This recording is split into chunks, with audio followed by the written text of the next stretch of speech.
Hello and welcome. I'm Mr. Luis, and today we'll be diving into the topic of Obsessive-Compulsive Disorder, or OCD. This video will cover a wide range of information, including the diagnostic criteria, key studies, various treatment options, and the different theories behind the disorder. By the end, you'll have a better understanding of how OCD is diagnosed, the treatments available, and the theories that explain its development. Let's get started. Obsessive-Compulsive Disorder, OCD, is diagnosed when an individual experiences persistent, unwanted thoughts, known as obsessions, or repetitive actions, known as compulsions.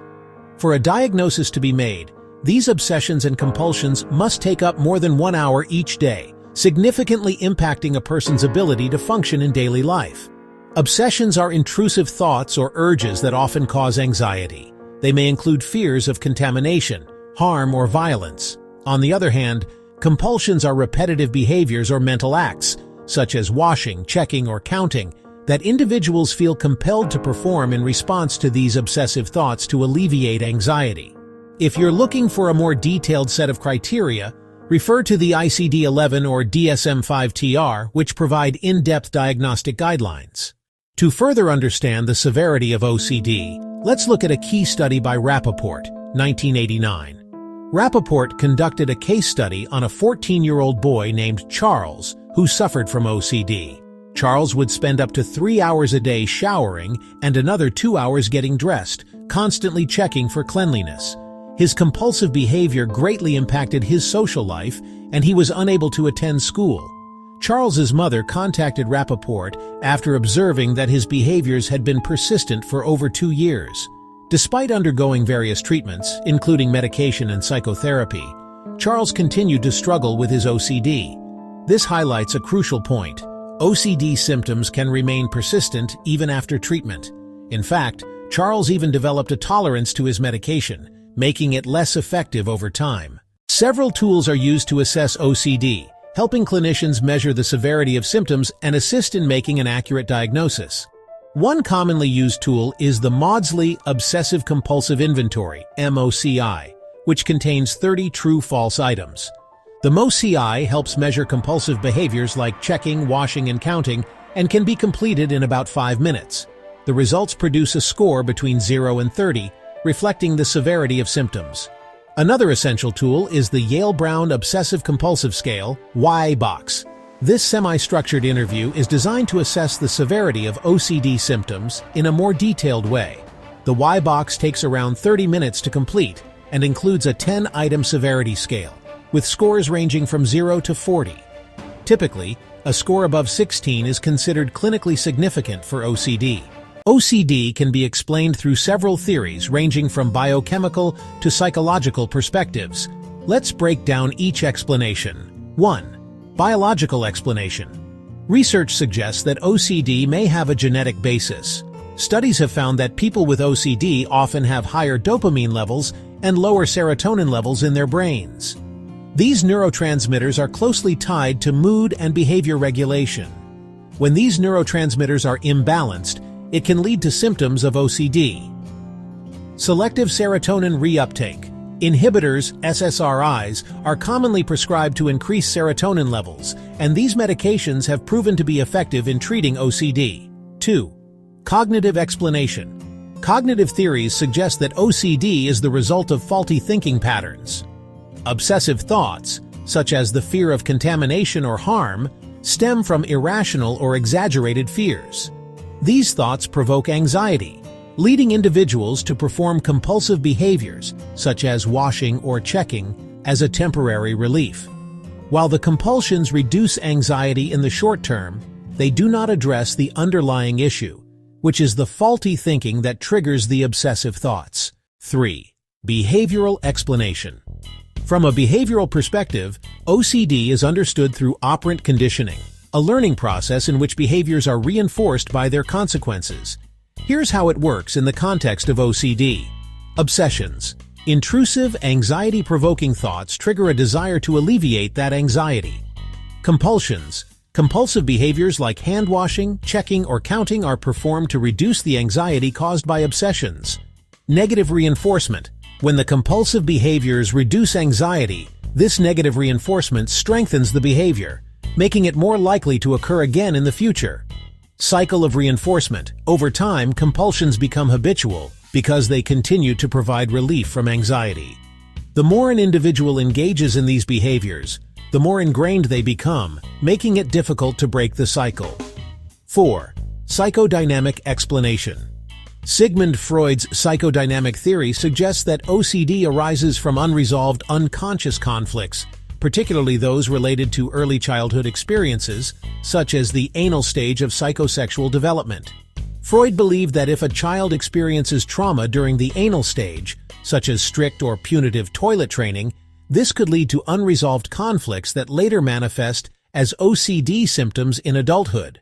In this theory, compulsions like checking and washing serve as defensive mechanisms that allow the individual to exert control over their environment and reduce anxiety caused by repressed conflicts. OCD can be treated through a combination of medication and therapy. Let's take a closer look at these treatment options. 1. Medication, SSRIs. The most common medications used to treat OCD are SSRIs, such as fluoxetine. Here's how these medications work. Serotonin and OCD. Research has shown that people with OCD often have lower serotonin levels, which can contribute to the disorder's symptoms. Action of SSRIs. SSRIs work by blocking the reuptake of serotonin in the brain, allowing more serotonin to remain in the synapse, the gap between neurons. This increased availability of serotonin helps regulate mood and anxiety, reducing obsessive thoughts and compulsive behaviors. Tolerance. Over time, some patients may develop a tolerance to SSRIs, meaning that their body becomes accustomed to the medication, and its effects become less effective. In such cases, doctors may adjust the dosage or switch to other medications, such as clomipramine. 2. Cognitive behavioral therapy, CBT, and ERP cognitive behavioral therapy, CBT, specifically exposure and response prevention, ERP, is widely considered one of the most effective treatments for OCD. ERP is based on the idea that by exposing the individual to their feared obsession and preventing the compulsive response, they can learn to tolerate the anxiety and reduce the compulsive behaviors over time. Let's break down the steps of ERP and how it works. Exposure to obsession. The first step involves exposing the person to the source of their obsession. This is done gradually and in a controlled manner, helping the individual confront their fears. For example, if someone has a fear of contamination, a common obsession in OCD, the therapist might start by exposing the person to something that they perceive as dirty, like touching a doorknob or shaking hands with someone. The exposure must be significant enough to trigger anxiety but not so overwhelming that it becomes unmanageable. Preventing the compulsion. Once the person has been exposed to their obsession, the next step is preventing them from performing the usual compulsion. For example, if the individual's obsession involves the fear of contamination, they may typically respond by washing their hands immediately after touching something they perceive as dirty. In ERP, the therapist would prevent them from engaging in this behavior, even though it may cause heightened anxiety.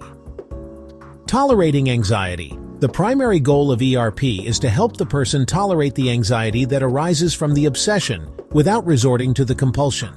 This process aims to demonstrate that the anxiety naturally decreases over time, even if the individual does not perform the compulsion.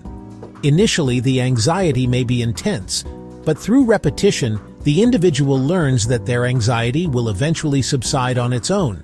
This helps to break the connection between the obsession and the compulsion. Repetition. Repetition is crucial in ERP. The exposure to the obsession and the prevention of the compulsion are repeated regularly to help the individual weaken the link between the obsession and the compulsion. Over time, the individual's anxiety decreases with each exposure, and they begin to feel more in control of their responses. Repetition reinforces that anxiety can be tolerated and managed without the need for compulsions. Gradual improvement.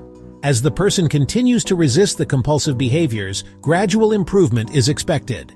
Their ability to tolerate anxiety increases, and the strength of the compulsive urges diminishes.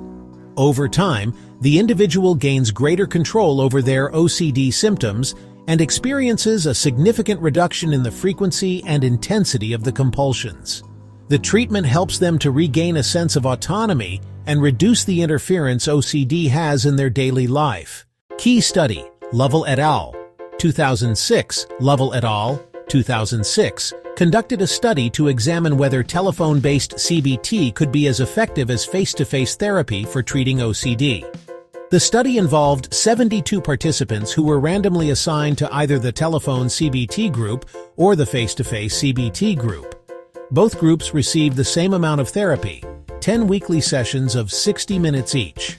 The results showed that both groups experienced significant reductions in their OCD symptoms as measured by the Y-box scale. This study demonstrated that telephone CBT is a viable alternative to traditional face-to-face therapy, offering a more accessible and cost-effective solution for individuals who may face challenges attending in-person sessions. Study context, aims, and design context. OCD is a common and often debilitating disorder, but traditional CBT can be costly and time-consuming. Lovell et al. 2006 aimed to find out if telephone-based CBT could be just as effective as face-to-face therapy while also being more accessible for patients. Aims.